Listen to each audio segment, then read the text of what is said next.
Cases तो कम हो रहे हैं। जैसे जैसे दूसरा वेव अब नीचे आ रहा है, दिल्ली में कोरोना के केसेस भी कम हो रहे हैं, डेथ्स भी कम हो रही हैं, साथ साथ हॉस्पिटल्स के ऊपर भी प्रेशर कम हुआ है। दूसरी तरफ दिल्ली सरकार बहुत तेज़ी से और बहुत सफलता से वैक्सीनेशन का प्रोग्राम चला रही है। जितनी भी वैक्सीन उपलब्ध हो पा रही है, सारी की सारी वैक्सीन बहुत तेज़ी से हमारी कोशिश है कि लोगों को लगा दी जाए ताकि हर व्यक्ति को सुरक्षित किया जा सके। हमारे लिए एक वैक्सीन किसी व्यक्ति को लगाने का मतलब सिर्फ इतना नहीं है कि कोई डेटा हमारा क्रिएट हो रहा है, बल्कि हमारे लिए जैसे ही एक व्यक्ति को वैक्सीन लगती है तो ये हमारे लिए एक अवसर है कि हम उस व्यक्ति को सुरक्षित कर दें कोरोना से खतरे से। तो एक एक वैक्सीन को हम इस भाव के साथ लगा रहे हैं कि हम जितना जल्दी हो सके उतना जल्दी एक एक व्यक्ति को कोरोना से सुरक्षित कर सकें, उसकी सिक्योरिटी विंग में ले सकें। पर समस्या सप्लाई को लेके है। सप्लाई हम समझते हैं, जिसको मैंने पहले भी उठाया, कि एक्सपोर्ट कर दी गई इसलिए गलती हुई, और उस एक्सपोर्ट की वजह से, विदेशों में बेचने की वजह से आज भारत में वैक्सीन की तंगी है। पर फिर भी अब जितनी वैक्सीन लगातार बन रही है उसके हिसाब से जो हमें सप्लाई मिल रही है, उसको लेके भारत सरकार की एक चिट्ठी आई है हमारे पास कल, जिसमें भारत सरकार ने कहा है कि हमें अब मई के महीने में 45+ एज ग्रुप के लिए जो वैक्सीन मिल रही है उसकी तो 3,82,000 डोज मिलने वाली हैं मई के महीने में। 3.83 लाख मिल जाएंगी। लेकिन मई के महीने में 18 से 44 साल की उम्र के लोगों के लिए और कोई वैक्सीन हमको अब नहीं मिलेगी।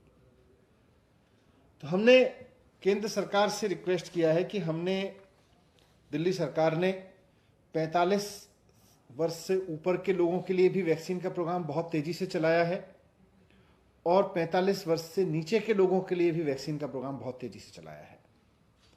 आज से दिल्ली के सरकारी स्कूलों में 45 वर्ष से ऊपर के लोगों के लिए जो वैक्सीन का प्रोग्राम चल रहा था पहले हॉस्पिटल और डिस्पेंसरीज में, उसको भी वहां शिफ्ट करना शुरू कर दिया गया है और बहुत स्मूथ वो फंक्शन कर रहा है। वहां बाकायदा हम लोगों का वॉक इन, यानी कि जिसका कोई रजिस्ट्रेशन नहीं है उसका भी रजिस्ट्रेशन कर रहे हैं। तो ये बहुत सफलतापूर्वक चल रहा है। इसमें केंद्र सरकार से भी हमें सहयोग की अपेक्षा है और हमें और वैक्सीन चाहिए। अभी हमारे पास अगर देखें तो दिल्ली के पास में जो 45 वर्ष से ऊपर के लोग हैं उनके लिए अगले 4 दिन की वैक्सीन है, लेकिन जैसा केंद्र सरकार ने कहा कि वो तो जल्दी और 3 लाख वैक्सीन, 3.25 लाख वैक्सीन मिल जाएगी लगभग। 18 से 44 उम्र के लोगों के लिए भी हमारे पास में आज के बाद केवल 3 दिन के लिए वैक्सीन बचेगी, तो वो भी हमें उपलब्ध कराएं। मैंने आज भारत सरकार को चिट्ठी लिखी है जिसमें उनसे मैंने 3 रिक्वेस्ट की हैं। मैंने उनसे एक रिक्वेस्ट किया है कि 18 से 45 साल के लोगों के लिए भी हमें और वैक्सीन उपलब्ध कराएं, जैसे कि आप हमें 45 साल से ऊपर के लोगों के लिए करा रहे हैं। उसको सरकार खरीदने को तैयार है, लेकिन उपलब्ध तो कराएं, और कम से कम उतनी तो उपलब्ध कराएं जितनी 45 साल से ऊपर के लोगों के लिए दी जा रही है। क्योंकि 45 साल से ऊपर के लोगों के लिए जैसे आपने अभी 3,83,000 और दी है, तो वैसे ही 45 साल से छोटे उम्र के लोगों के लिए भी आप हमें 3,83,000 या 4 लाख वैक्सीन और दे दें तो हम इतने लोगों को साथ साथ और लगा सकते हैं। वरना हमें 4 दिन के अंदर अंदर अपने ये सेंटर्स बंद करने पड़ेंगे। आज से 3 दिन में हमको 18 से 45 सेंटर, 18 से 45 उम्र के वर्ग के लिए जितने हमने वैक्सीनेशन सेंटर खोले थे, ये अब खाली पड़ जाएंगे। इसके बाद हमको ये बंद करने पड़ेंगे। तो पहला रिक्वेस्ट तो उनसे ये किया है कि आप हमें जितनी वैक्सीन हमें 45 साल से ऊपर के लोगों के लिए दे रहे हैं, कम से कम उतनी वैक्सीन हमें 45 साल से कम उम्र के लोगों के लिए भी उपलब्ध कराएं। पहले तो रिक्वेस्ट ये है। दूसरा हमने रिक्वेस्ट किया है, हम समझते हैं कि वैक्सीन का प्रोडक्शन अभी एक समस्या है, उसमें मैनेजमेंट में जो भी कमी रह गई, लेकिन है। जितनी भी वैक्सीन देश में अब बन रही है, दोनों कंपनियां जितनी वैक्सीन बना रहे हैं, उसका एलोकेशन केंद्र सरकार कर रही है। 50% लेके 45 ईयर्स के लिए अपने आप देती है और 50% कहती है राज्य सरकार खरीद ले।